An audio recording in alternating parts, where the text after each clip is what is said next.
everyone. For those who are new here, I'm Kat. I'm a wife, a homeschool mom, and an avid reader. For everyone else, welcome back.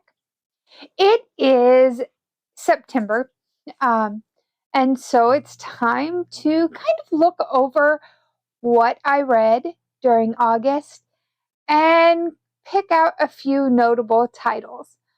Um, I have stopped going through all of the books I've read, partially because I have been reading a lot of books each month, and so then it takes forever to go through them all, and no one wants to sit and watch me ramble over books that I've already rambled over in my blogs. So if there's a book that sounds like might be something that you want to read, you could check out my vlogs to see a little more in detail as I read. But for August, it was the Magical Readathon hosted by Book Roast. G did a fantastic job putting all of this together, and I had so much fun really pushing myself to get books read.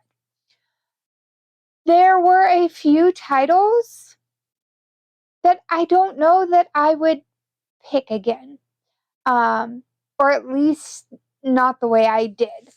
But we'll get into that in a minute. I did read 12 books during the month of August, and that was a total of 4,843 pages for the month. For an August, I'm really proud of myself for getting read what I did.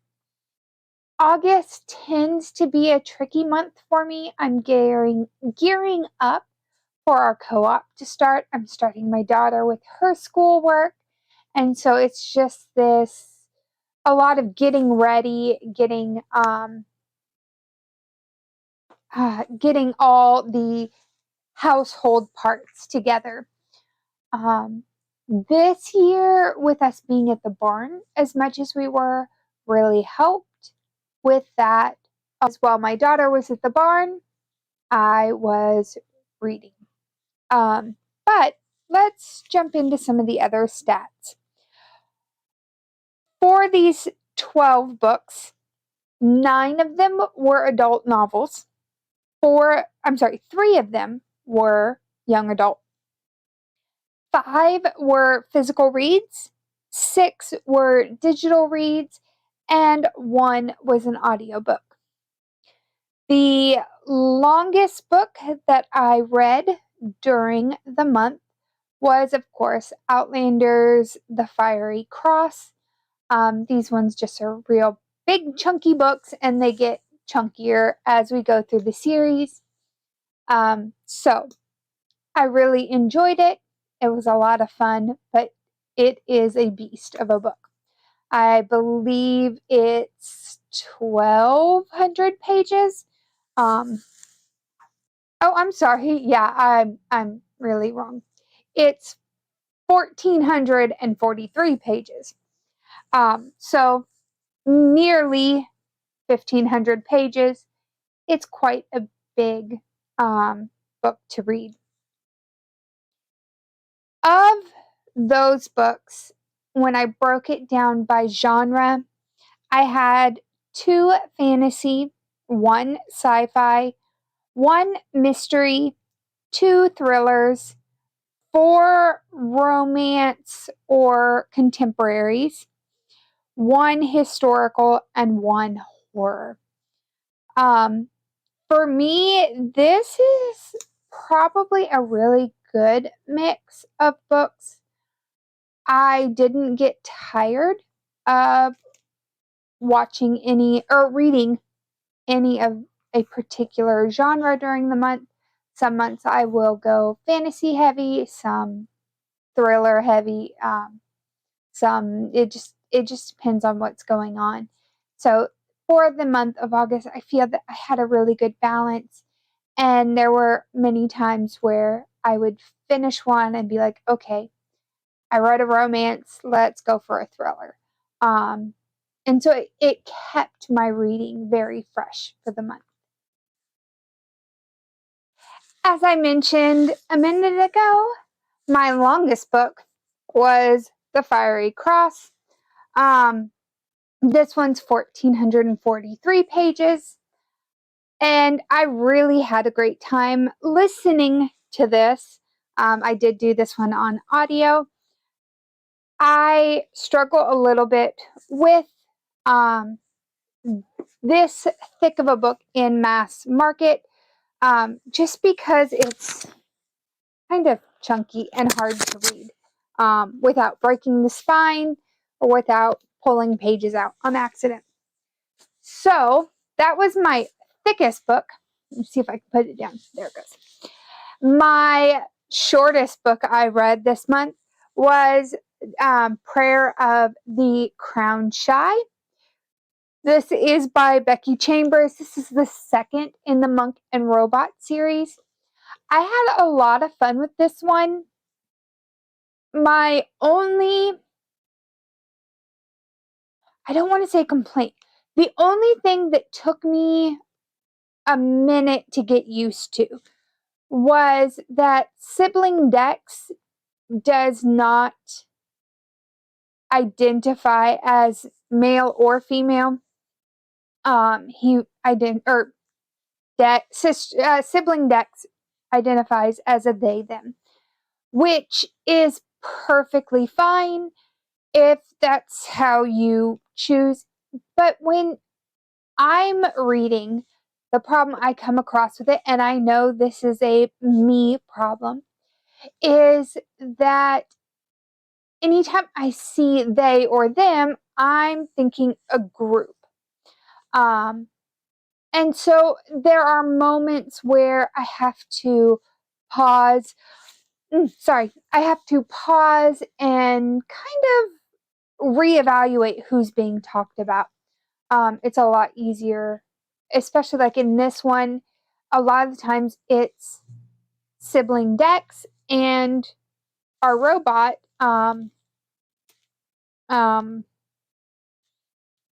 Mosscap.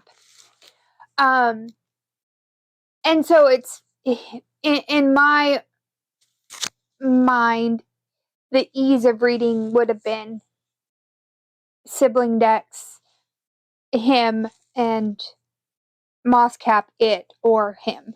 But anytime I heard they or them, like I'm trying to figure out which group of people that's being talked about. Again, like I said, this is a me problem. If you are looking for representation, Becky Chambers did a great job with this book, with, at least in my opinion, of representing those groups who prefer to have non-gendered pronouns. I did have a lot of fun with it, even though I did have a few moments where I was a little bit confused. When the third one comes out, yes, I will continue the series. I really enjoy that we kind of get to see Mosscap learn about humankind and be so excited about it. And it's kind of refreshing to look at characters and kind of get who we are. I mean, because we kind of, the shininess of life wears off. And so Mosscap kind of being that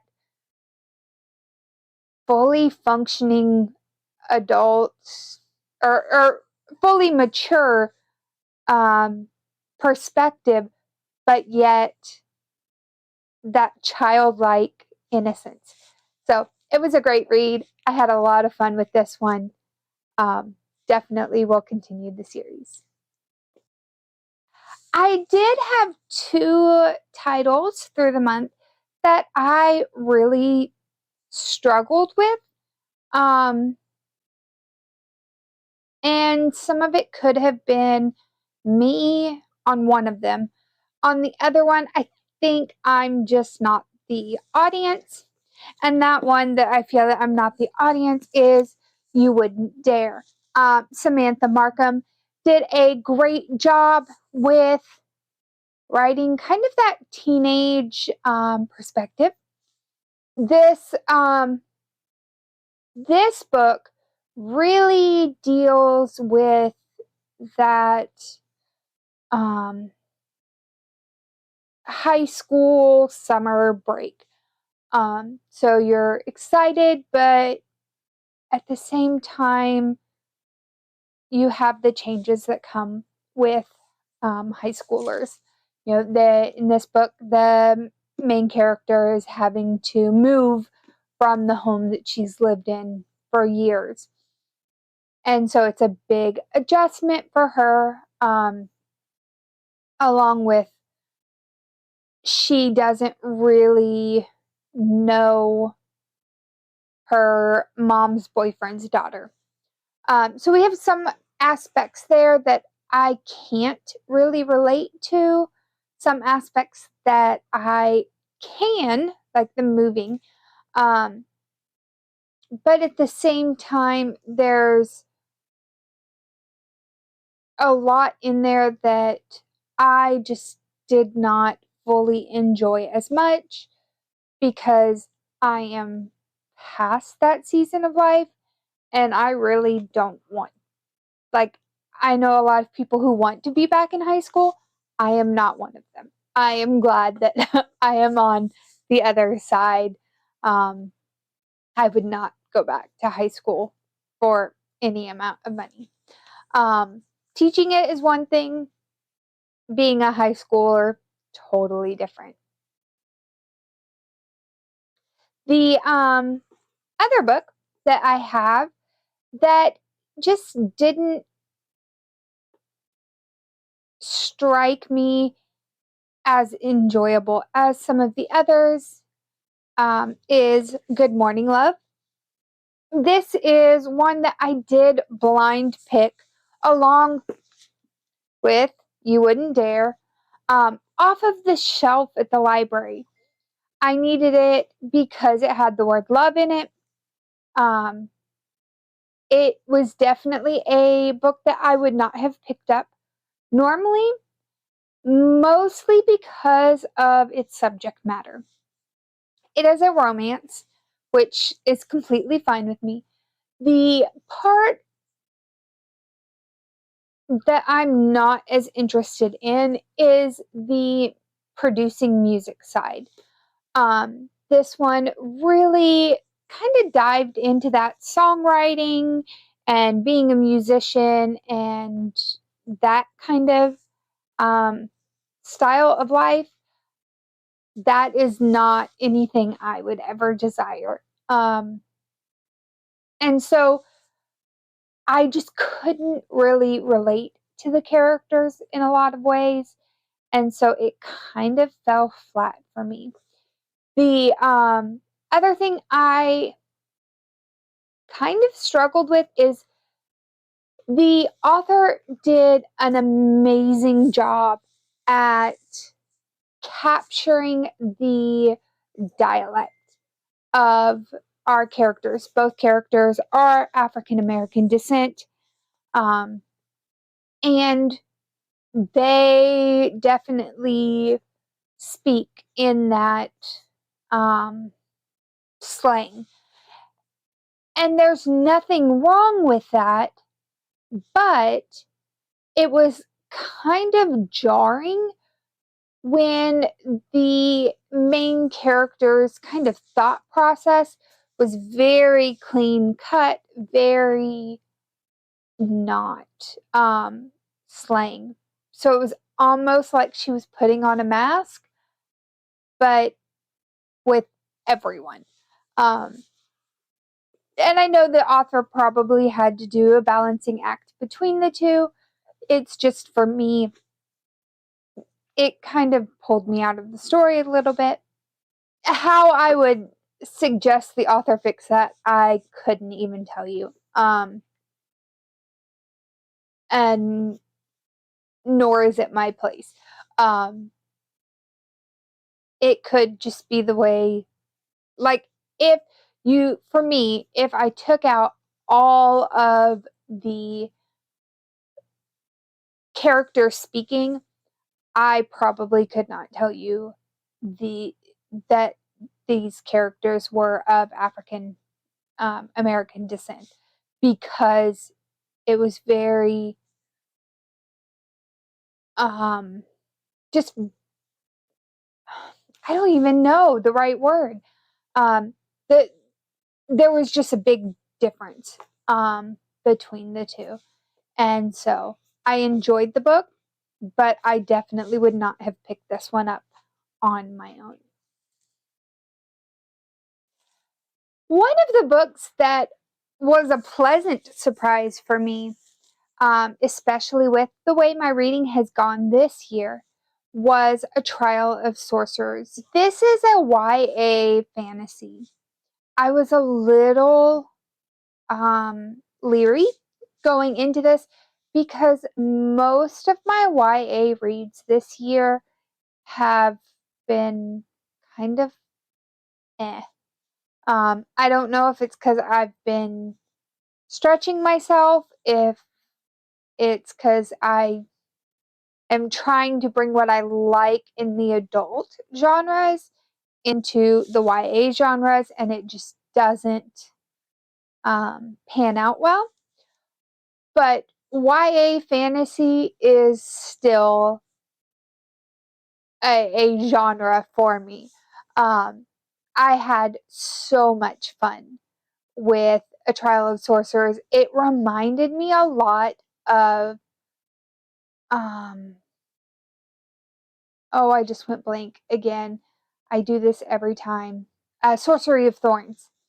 And I had so much fun with it. I love the magic system that's in it. I love that she's kind of misunderstood and has spent almost all of her life kind of tamping down her powers and playing a backseat to prevent harming anyone or overshadowing anyone. And yet she comes out of that and just really not changes, but she really shines in her place when she accepts who she is and what she can do. The game aspect of this one kind of played a backseat, but I was okay with that. The parts that were the game were well done. It's just they were kind of minor overall. So Trial of Sorcerers, definitely a great one, and I'm looking forward to the next book in that series. And there are some notable titles that I read during August to get my Wild Form Druid Calling autumn semester. With finishing this and completing this semester, I am now in the revered tier for the for my guild, using the standard form. I didn't do hard or extreme. And so this will allow me next year to be able to swap any book that I choose, which will be a nice kind of added bonus. This year, I also had the opportunity where I could, count a DNF as as being a completed subject, but one, I forgot about that, and two, I honestly don't think I would have used it anyway. there weren't any books that I was completely, that I was really disliking to the point that I would have DNF'd it. It takes a lot to get me to DNF a book. So I had a great time in August. I hope that your August reading went well. And the only thing I'm missing from this video is an update of my genre blanket because I have not caught up on that yet. I got behind, well, not behind, but I haven't done any of August yet. And so I will have to do that during September so that hopefully I can show you guys both August and September at the end of September. I hope you guys have a great reading month, and I'll see you later. Bye.